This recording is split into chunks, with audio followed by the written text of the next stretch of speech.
7-8 साल पहले मैंने बहुत ज्यादा पिछले 10 साल रात दिन चिंतन किया, आखिर ये समाज दुखी क्यों है। बुद्ध कहते हैं दुख है तो दुख का कारण है, और कारण है तो निवारण है। क्या हम कारण खोज पाए, निवारण खोज पाए, संग बना पाए। अभी हमारे समाज के लोग पूरे देश में, हम लोग तमाम जिलों में, तमाम प्रदेशों में जाके देख चुके हैं, ऐसी ऐसी धारणाएं बना रखी है जिससे संगठन बनाना बड़ा मुश्किल था। तब हम लोगों ने कहा ये तो समाज बड़ा दयालु है, बहुत दयालु है। मूल निवासी 85% समाज अत्यंत दयालु है, क्योंकि ये समाज का पतन करने वाले लोग इस देश में जब इस समाज का पतन कर दिए, जब घर ने इनके साथ अपराध किया, अत्याचार किया, इनकी सारी जमीनें छीन ली, इनके सारे अधिकार छीन लिए, तो भी इस समाज ने उनको दान और दक्षिणा देता रहा, समय और पैसा देता रहा। तो इस समाज को हम लोग गौरव जो इस समाज का पतन किया उसको पैसा देता रहा, समय देता रहा, अपने बदले नहीं कुछ किया। और करता क्या रहा। जब बुद्ध ने कहा संगम सड़क पर था, बाबा साहब ने संस्कृत बनो का नारा दिया, ये समाज कर क्या रहा था। उस समाज के अंदर गांव में, समाज में और संगठनों में जाकर के हम लोगों ने लंबे समय से जांच किया तो पता चला ये संगठन के लोग तमाम संगठन बनाए हैं। संगठन निर्माण की प्रक्रिया भारत के हमारे मूलवासी समाज के किसी संगठन में है ही नहीं। चरित्र, त्याग, ज्ञान, शील है ही नहीं। एक व्यक्ति से, बहुत से लोग कहते हैं कि सुनो सबकी, करो अपने मन की, वो संघ कैसे बनेगा। तो इस तरह की अवधारणा जब हुई तब हम लोगों ने 7-8 साल पहले जब चैन से नहीं बैठे, इस समाज को मोहब्बत से, प्यार से संगठन का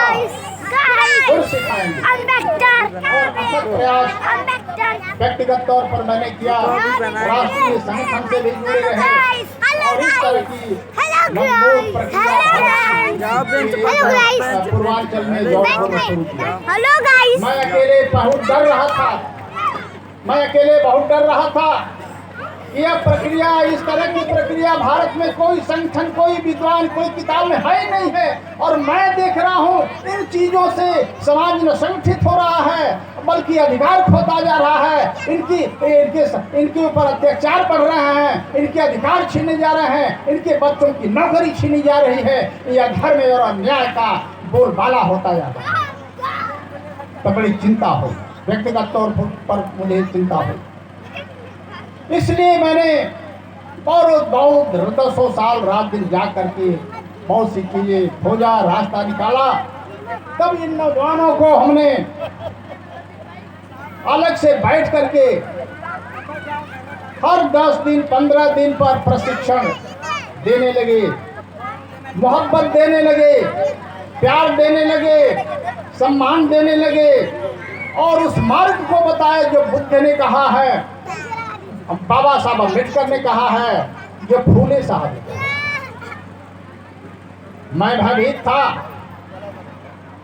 कि देश में किसी काल में, किसी समय में इस तरह की प्रक्रिया नहीं किसी ने किया है। अगर मैं इस तरह की प्रक्रिया शुरू करूंगा तो बहुत से लोग मेरी आलोचना कर सकते हैं, मैं परेशान हो सकता हूं। लेकिन मैंने दृढ़ निश्चय किया कि अब मैं डिगूंगा नहीं। जब इस तरह के समाज का सारी लुटिया डूबती जा रही है तो मैं चरित्र, त्याग और ज्ञान से इस कारवां को, अपने चरित्र से इस नौजवानों को तैयार करूंगा। और मैंने तैयार करना शुरू किया और हमारे कार्यकर्ता यहाँ पर बैठे हुए हैं, आज राष्ट्रीय पटल पर नजर आने लगे हैं। तमाम लोग बैठे हुए हाथ हिला रहे हैं। इन लोगों में से कुछ लोग पहले शुरू में मेरी बात को बुरा मानते थे, लेकिन एक आध साल के बाद मैंने भी दम नहीं छोड़ा। लेकिन आज वो कार्यकर्ता राष्ट्रीय पटल पर चले गए, अब पूर्वांचल को देख रहे हैं।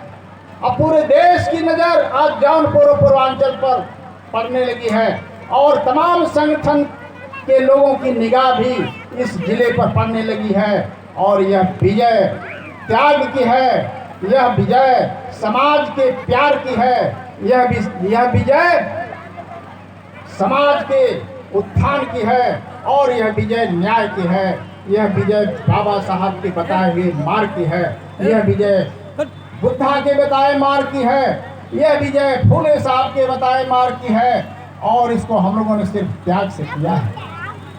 मैं परेशान था, मेरी पत्नी बीमार चलती थी, मैं क्या करता, लेकिन मैं रात दिन चला, नौजवानों को तैयार किया। लेकिन मुझे लगा कि मुझे ये नौजवान जब पतन करने वालों को मानता है तो उत्थान करने वाले को जरूर मानेगा, ऐसा मुझे विश्वास हुआ। और मैंने कमर कसी और हर हफ्ते जिले के लगभग 800 गांव में अकेले मैंने कार्यक्रम लगाया और फिर निरंतर इस दिशा में हमारे उम्र के लोग जो काम कर रहे थे उनकी आदतें मैंने विचित्र देखी। अपने महत्व के लिए संगठन चलाने का अभ्यास करने लगे। समाज का महत्व रहे या ना रहे, मंच पर मेरा महत्व है। इस तरह की आदतें भारत के मूल निवासी समाज के तमाम संगठनों में नजर आने लगी। तब मैंने कहा मैं एक कारवां चलूंगा, चलाऊंगा, मोहब्बत दूंगा, सत्मार्ग पर चलूंगा। अगर यह करते हुए मेरा कुछ भी बिगड़ जाए मुझे परवाह नहीं हो।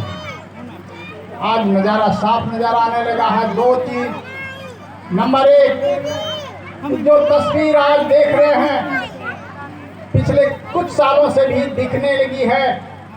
राष्ट्रीय स्तर पर यहाँ के कार्यकर्ता धूम मचाने लगे हैं और उससे प्रेरित होकर के राष्ट्रीय पटल के लोग जौनपुर में आने लगे हैं और जौनपुर में आकर के वो देखने लगे हैं कि आखिर के जौनपुर में कर क्या रहे हैं लोग। यहाँ से एक संदेश मैंने 10 साल पहले एक संदेश दिया था कि जौनपुर फिर पूर्वांचल फिर प्रदेश और राष्ट्रीय स्तर पर एक कारवां भेजेंगे, अपनी जिंदगी को लगाएंगे। लेकिन अपनी जिंदगी में रखा ही क्या है, यह समाज की जिंदगी बन जाए तो मैं समझूंगा हमें भी मरना है, सबको भी मरना है। व्यक्ति मरता है लेकिन समाज नहीं मरता है, तो हम तो नश्वर हैं, हम तो मर जाएंगे, लेकिन समाज अमर है। इस अमर समाज के लिए हम अपनी जिंदगी लगा के अमर होंगे, मर जाएंगे, लेकिन इस समाज को खुशहाल करके मरेंगे। ये हमने निर्णय पैसे लगाए, पत्नी की बीमारी के बावजूद भी रात दिन दौड़ता रहा। लेकिन आज तस्वीर मुझे विश्वास हो रहा है कि इस जिले के कार्यकर्ता ही नहीं, पूरे पूर्वांचल के कार्यकर्ता और राष्ट्रीय पटल पर यह फिलॉसफी जा रही है, यह मार्ग जा रहा है। और निकट भविष्य में हम लोग आशान्वित है कि जो घास फूस जैसे भारत में तमाम संगठन बन गए हैं जिनके पास कोई शक्ति नहीं है, उन सारे संगठनों से मोहब्बत करेंगे, प्यार करेंगे, उनको साथ मिलेंगे और ये जिद नहीं ठानेंगे कि हम जो कह रहे हैं वही सही है, आप जो कह रहे हो आओ बैठ कर चिंतन करो, तुम्हारी बात भी मानेंगे, लेकिन आओ साथ चलते हैं, संघ बनाते हैं। अभी तक और संघ बन रहा है। कौन कहता है कि बुद्ध की बात हम मान रहे हैं, अम्बेडकर की बात मान रहे हैं? बुद्ध ने कहा संघ बनाओ, हम और संघ बना रहे हैं। अम्बेडकर ने कहा संगठित बनो, हम और संगठन बना रहे हैं। लेकिन बाबा साहब का नाम खाली लेते हैं, लेकिन उनके विचारधारा के खिलाफ काम करते हैं।